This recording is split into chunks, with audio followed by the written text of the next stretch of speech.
Exercício 7. Agora a gente tem que analisar primeiro se isso aqui se trata de um arranjo ou uma combinação. Numa escola, há 6 professores de matemática e 8 de português, 14 professores.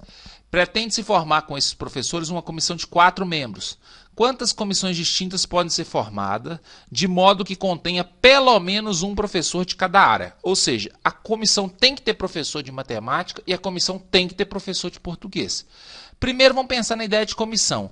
Olha só, a comissão não tem tarefa específica. Se formar, por exemplo, a comissão com Pedro, Lucas, Paula e Júlia, ou se você trocar a ordem Paula, Júlia, Pedro e Lucas, é a mesma comissão.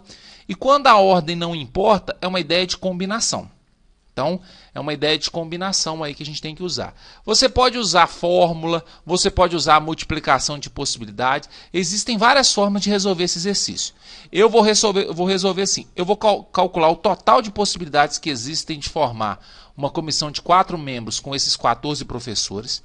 Depois eu vou calcular o total de comissões com professores de apenas uma área, ou seja, vou calcular as comissões que só tem professor de matemática, calcular as comissões que só tem professor de português. Do total, eu vou tirar essas que tem professor apenas de uma área. Com certeza as que sobrar tem professor das duas áreas. Então vamos ao total de possibilidade. São 4 professores, 14 no total.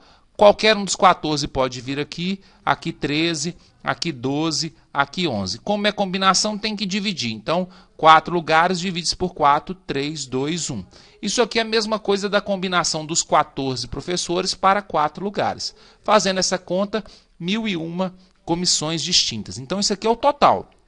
Então, aqui tem comissão só com professor de matemática, só com professor de português, com professor de matemática e de português. Agora, eu vou calcular quantas que só tem professor de matemática.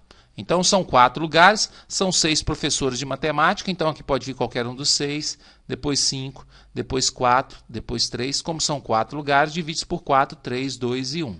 Fazendo essa conta, 15 comissões apenas com professores de matemática. Quantas, então, tem apenas professores de português? São 4 lugares, são 8 professores, então aqui 8, 7, 6 e 5. Como são 4 lugares, divide por 4, 3, 2 e 1. Fazendo essa conta, 70. Então, olha só, das 1.001 comissões, 15 só tem professor de matemática, 70 só tem professor de português. Somando essas duas, 85. Ou seja, de 1.001, se eu tirar essas 85, todas as outras 916 vão ter pelo menos um professor de cada área. Então, a resposta certa seria 916 comissões aí.